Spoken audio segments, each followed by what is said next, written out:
syuh, ataupun dalam ungkapan yang lain al-bukhlu. Sebagaimana telah kami paparkan bahawa sifat kedekut akan menghalang terciptanya persaudaraan. Kehidupan manusia yang kondusif dan tolong menolong. Ini sudah tentu menyalahi firman Allah dalam Al-Quran, di mana Allah Subhanahu Wa Taala mensyurkan kita supaya kita saling tolong menolong, bantu dalam kebaikan dan ketakwaan. Wa ta'awanu 'alal birri wat taqwa wa la ta'awanu 'alal itsmi wal 'udwan. Dan hendaklah kamu saling tolong menolong dalam kebaikan dan ketakwaan. Janganlah kamu saling tolong menolong dalam keburukan, kejahatan dan juga dosa. Jadi bagaimana kata pengarang kitab kita, Al-Alam Syekh Said Hawa, kalaulah masing-masing kita dalam masyarakat umat Islam ni mempunyai sifat kedekut, jadi sudah tentu kita tak akan tergerak untuk membantu orang lain. Sebaliknya, perkara tersebut akan menyebabkan seseorang dipencilkan. Jadi sifat watustaghatsu bisabil uzlah. Jadi menyebabkan semua orang berfikir untuk beruzlah, tidak mikirkan tentang masyarakat, kerana masing-masing bersifat ananiyah ataupun individualistik. Cuba bayangkan apabila setiap orang dijangkiti sifat kedekut atas harta dan apa yang dimilikinya. Apa yang akan terjadi atas sifat tolong-menolong, memerhatikan orang lain, memberi perhatian ataupun simpati kepada orang lain? Apa akan terjadi dengan sifat-sifat itu jika dalam hati umat Islam ataupun setiap individu umat Islam diserapi dengan kedekut?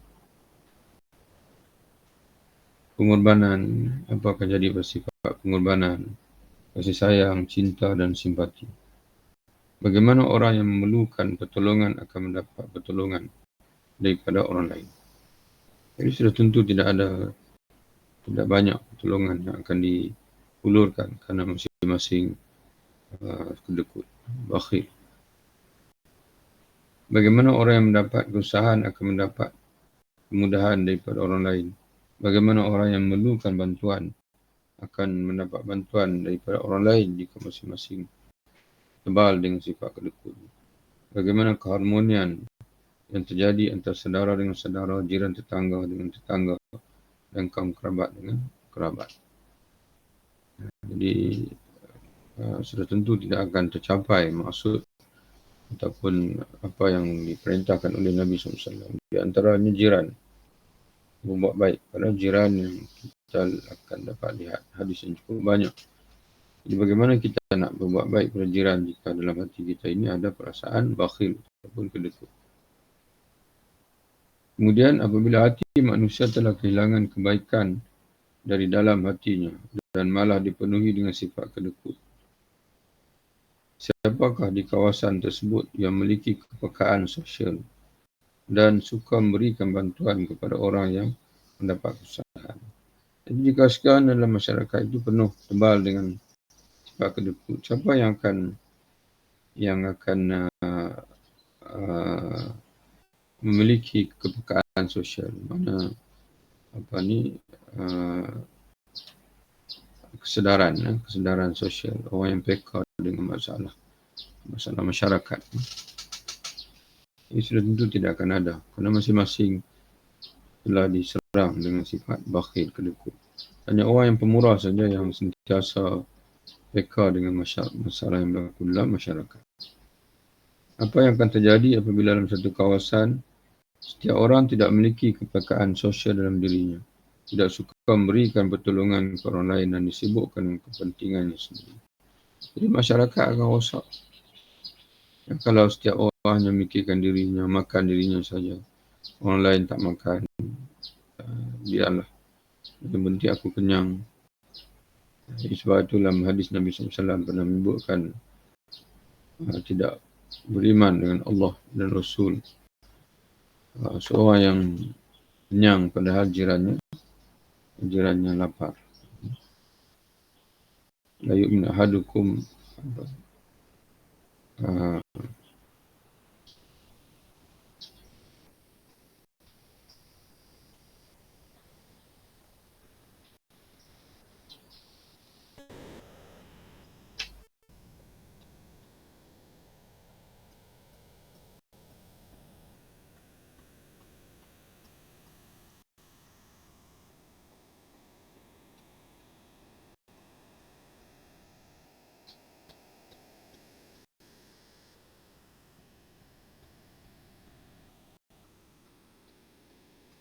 itu hadis dari Anas bin Malik radhiyallahu anhu. Qala Nabi SAW, ma amana bi man bata syab'ana wa jaruhu ja'i'un ila jambihi wa huwa ya'lamu bih. Tidak beriman denganku, kata Nabi SAW, seorang yang tidur malam dalam keadaan kenyang sedangkan jirannya ja'i'un lapar, ila jambihi, jiran yang berada di sebelah rumahnya, wa ya'lamu bih, dan dia mengetahui jirannya sedang kelaparan, dan dia pula tidur nyenyak dengan kenyang. Itu rawahu at-Tabrani. Kemudian ada hadis Ibnu Abbas yang diriwayatkan oleh Imam Al-Hakim. Nabi SAW bersabda, laisal mu'min alladhi yashba'u wa jaruhu ja'un ila jambi. Bukan seorang mukmin di mana ketika jirannya lapar dia pula kenyang. Mana dia tidak ambil irau tentang masalah yang menimpa masyarakatnya.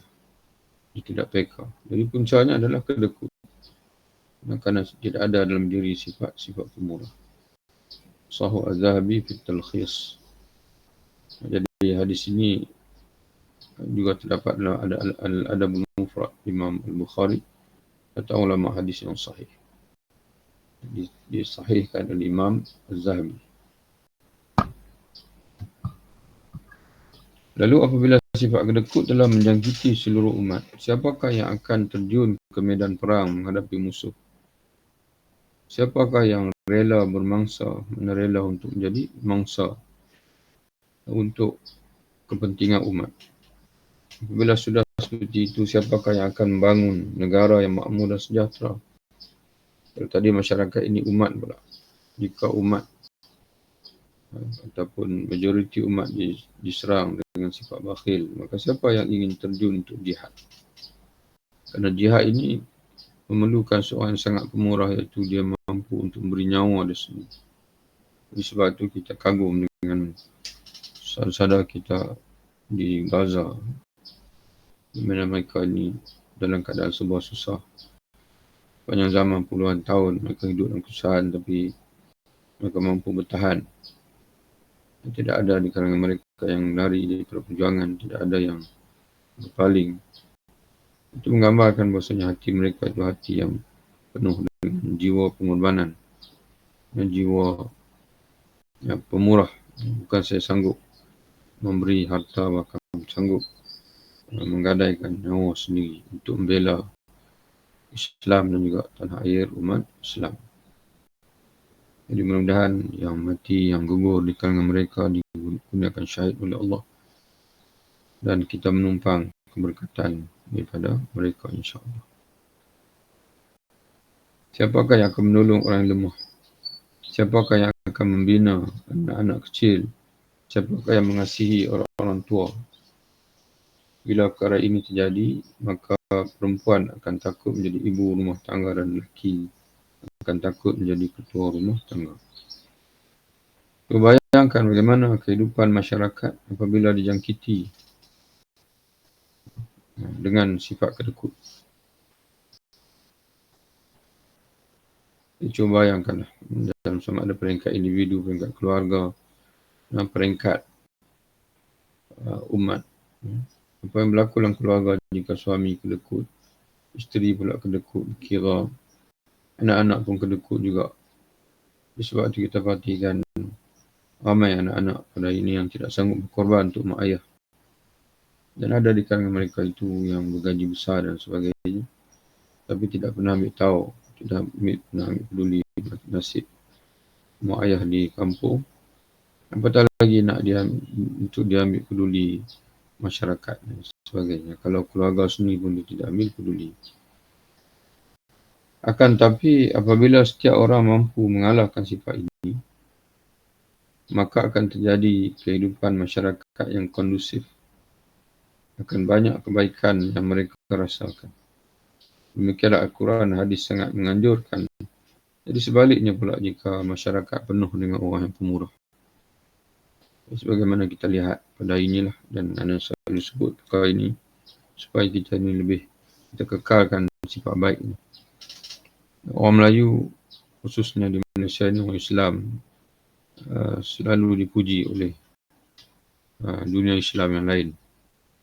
Ada sampai di Kamboja, sampai di Vietnam, sampai di Palestin pernah sampai sekali. Mereka mengucapkan terima kasih. Walaupun mereka tahu kita ni bukan mewakili rakyat Malaysia pun, tapi mereka mengucapkan terima kasih kerana orang Islam di Malaysia sentiasa bersimpati dengan kami, tak pernah lupa kepada kami. Yang mereka di sana diuji dengan kemiskinan, tidak macam kita. Dan kita juga, begitu juga kita lihat di Malaysia ini, banyak dipanggil institusi agama tumbuh dengan meriah, tafiz, pengajian dan sebagainya. Kerana wujudnya ramai orang yang pemurah. Ramai orang yang baik, orang yang pemurah. Majlis buka puasa Ramadan dan sebagainya. Buka saja peluang untuk berinfak, untuk majlis iftar dan sebagainya, akan berjaya. Kerana ramai orang Malaysia ni yang pemurah. Jadi mudah-mudahan itu menjadi faktor keamanan di bumi kita di Malaysia. Kita yakinlah bahawasanya jika sekiranya kita menjaga hubungan dengan Allah, pemurah, berkorbankan Allah Subhanahu Wa Taala, tidak ada mana-mana bangsa yang boleh menewaskan kita kerana kita dijaga oleh Allah Subhanahu Wa Taala. Akan tetapi bila setiap orang mampu mengalahkan sifat ini, yakni sifat bakhil ini, maka akan terjadi kehidupan yang kondusif. Akan banyak kebaikan yang mereka rasakan. Demikianlah Al-Quran dan hadis sangat menganjurkan setiap orang yang ingin menyucikan hatinya untuk suka memberikan sedekah dan bantu orang lain. Jadi apa-apanya sedekah ni antara faktor penyucian jiwa yang sangat kuat. Sebab itu Nabi Allah Subhanahu Wa Taala merintahkan kepada Nabi SAW, khudh min amwalihim, ambillah, pungutlah daripada mereka harta, daripada harta mereka itu sedekah atau zakat, yang sadaqatan, tutahhiruhum, yang menyucikan mereka, wa tuzakkihim, dan membersihkan mereka, wassalli alaihim, dan berdoalah, mohon kerahmatan Allah pada mereka. Inna salataka sakan lahum, kerana doa mereka, doa kamu itu memberi ketenangan, ketenteraman pada mereka. Demikianlah Al-Quran dan Al-Hadis sangat menganjurkan setiap orang yang ingin menyucikan hatinya untuk suka memberi sedekah dan membantu orang lain. Allah SWT berfirman,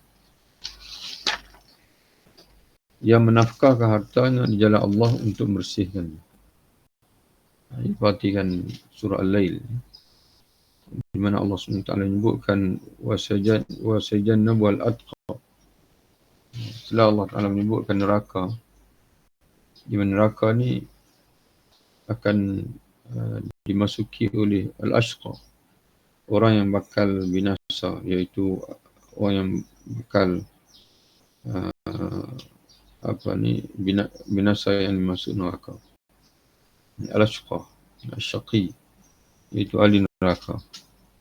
Kemudian Allah Ta'ala menyebutkan wasayjannabu al-atqa, namun orang-orang yang bertakwa akan dijauhi daripada neraka ini. Siapa yang bertakwa? Kata Allah, alladhi yu'ti malahu yatazakka, orang yang menginfakkan hartanya untuk menyucikan, yatazakka, untuk mencapai penyucian jiwa. Memberi infak untuk mencapai penyucian jiwa. Allah berfirman, itu dalam surah Al-Lail ayat 18. Dalam surah An-Nur, Allah berfirman, wahai orang beriman, ya ayyuhallazina amanu, janganlah kamu menurut jejak langkah syaitan. Dan siapa yang menurut jejak langkah syaitan, maka sungguhnya syaitan itu sentiasa menyuruh pengikut-pengikutnya melakukan perkara yang keji dan perbuatan yang mungkar. Dan kalaulah tidak kerana limpah kurnia Allah dan rahmatnya kepada kamu, niscaya tidak ada seorang pun di antara kamu menjadi selamat daripada dosanya selama-lamanya. Jadi kita bersih daripada dosa dengan kerana Allah. Kan tapi Allah membersihkan sesiapa yang dikehendakinya menurut undang-undang peraturannya. Dan ingatlah, Allah Maha mendengar lagi Maha mengetahui. Wallahu yuzakki, Allah walakin Allah yuzakki man yasha.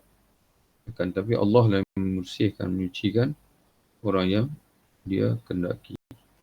Jadi bagaimana atau siapa orang yang Allah berjanji akan bersihkan dia? Di antaranya adalah orang yang pemurah, yang tidak kedekut, yang sentiasa bersedekah. Kata pengarang kitab kita ini, Al-Alama Asy-Syakhsi Awar rahimahullah, ayat ini merupakan muqaddimah ayat setelahnya yang menyebutkan tentang infak. Di mana Allah SWT berfirman, وَلَا يَأْتَلِ أُولُو الْفَضْلِ مِنْكُمْ وَالسَّعَةِ أَنْ يُؤْتُوا أُولِي الْقُرْبَى وَالْمَسَاكِينَ وَالْمُهَاجِرِينَ فِي سَبِيلِ اللَّهِ وَلْيَعْفُوا وَلْيَصْفَحُوا أَلَا تُحِبُّونَ أَنْ يَغْفِرَ اللَّهُ لَكُمْ. Dan janganlah orang yang berharta serta lapang hidupnya daripada kalangan kamu bersumpah tidak mau lagi memberi bantuan kepada kaum kerabat dan orang miskin serta orang yang berhijrah pada jalan Allah. Sebaliknya, hendaklah mereka maafkan dan serta melupakan kesalahan orang-orang itu. Ini melupakan kesalahan mereka dan terus memberi bantuan kepada mereka. Kerana mereka miskin, mereka berhak untuk dibantu. Dan mereka layak untuk menerima infak. Ayat ini turun berkenaan dengan Sayyidina Abu Bakar. Bila berlaku fitnah hadisul ifk ke atas anak beliau, iaitu Sayyidina Aisyah radhiyallahu anha, dan juga isteri baginda Nabi SAW, Ummul Mukminin. Ada di kalangan orang yang terbabit menyebarkan berita palsu itu. Berita palsu itu dicetuskan oleh orang munafik. Tapi ada di kalangan orang Islam yang lemah jiwanya yang menyambut tuduhan jahat itu. Dan mereka terlibat sama menyebarkan fitnah. Bukan mereka buat fitnah, tapi menyebarkan fitnah. Di antaranya adalah Usasah bin di antaranya seorang yang namanya Usasah, kalau tak silapnya. Dia hidup dia miskin, hidup dia disampot, dibantu oleh Sayyidina Abu Bakar. Tapi dia pun terlibat sama dalam penyebaran berita palsu itu tentang Sayyidina Aisyah, menyebabkan Sayyidina Abu Bakar bersumpah dengan nama Allah bahasanya dia tak akan bantu Usasah lagi. Tapi Allah SWT menurunkan ayat ini, tak usahlah bersumpah begitu. Kerana manusia ini biasalah melakukan kesilapan dan dia telah pun bertaubat kepada Allah. Dan hendaklah kamu maafkan, melupakan kesalahan orang-orang itu, mana orang-orang yang berdosa kepada anak kamu itu, dan teruskan memberi infak kepada mereka. Tidakkah kamu suka supaya Allah mengampunkan dosa kamu? Jadi kalau kita menjadi pengampun, Allah juga akan mengampunkan kita. Dan ingatlah, Allah Maha Pengampun lagi Maha Mengasihani. Terapi pengubatan penyakit kedekut tidaklah mudah, kerana Allah SWT telah menjadikan penyakit kedekut sebagai salah satu tabiat yang ada dalam diri manusia sebagai ujian bagi manusia. Jadi Allah menjadikan, kata pengarang kitab kita ini, dalam diri manusia itu asyuh, untuk uji kita. Apakah kita berjaya membendung sifat syuh itu, walaupun ada sifat itu tapi kita tidak mengikutinya, ya, dan kita sebaliknya kita membendung. Sebab tu Nabi sebutkan salasun munjiat, salasun muhlikat, ada 3 perkara yang membinasakan. Dan salah satu daripadanya adalah syuhun muta', seorang yang dia terikut-ikut ataupun tunduk kepada sifat bakhilnya, sehingga menyebabkan dia tidak mengeluarkan zakat, takut untuk berinfak dan sebagainya. Maka itu salah satu dari faktor akan membinasakan. Dan kemudian ada 3 semua Nabi sebut. Wa ajabul mar'i binafsih, bila seseorang itu berasa kagum dengan diri sendiri. Dan juga hawa muttaba', bila seorang itu menjadi pengikut kepada hawa nafsunya. Maka daripada terapi, mari kita renungkan firman Allah berikut ini yang bermaksud, sedang sifat bakhil, kedekut, tidak suka memberi atau bertolak ansur itu memang tabiat semula jadi yang ada pada diri manusia. Dan jika kamu berlaku baik dalam pergaulan dan mencegah diri daripada berlaku kezaliman, maka sungguhnya Allah Maha mendalam pengetahuannya akan apa yang kamu lakukan. Wa uhdiratil anfusus syuh wa uhdiratil anfusus syuh. Sifat bakhil itu menjadi tabiat semula jadi dalam diri manusia. Maka daripada ayat tersebut adalah bahawa sifat kedekut akan selalu mendatangi jiwa seseorang agar orang itu terlepas daripada sifat dermawan, pemurah atau suka memberi pertolongan. Ini ujian Allah. Sifat bakhil sentiasa mempengaruhi kita untuk menguji apakah kita ini seorang yang cekal, yang sabar, yang senantiasa meletakkan keredaan Allah pada pandangan dia. Dia sentiasa memandang keredaan Allah, bukan memandang keinginan jiwa ataupun nafsunya. Jadi walaupun ada sifat kedekut, tapi dia tidak pernah akur dengan sifat itu.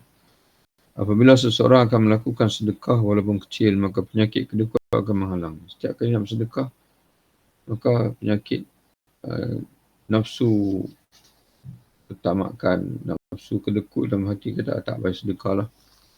Kamu gunakan duit itu untuk makan.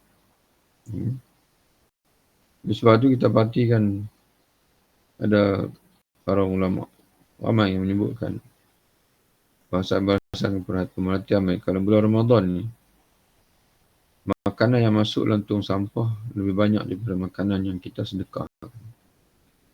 Yang kita hadir kepada Ramadan sebagai contohnya, beli banyak. Kemudian makan, tak semua kita makan. Sedangkan kita beri sedekah seminggu sekali. Kalau setiap hari kita sedekah pun berapa ringgit je kita sedekah. Tapi yang kita bazirkan terlalu banyak. Sebab itu, saya pernah baca dalam satu laporan akhbar, setiap bulan Ramadan sampah makanan menjadi berkali-kali ganda. Tambahan sampah makanan selama bulan Ramadan. Kita sepatutnya malu dengan orang bukan Islam.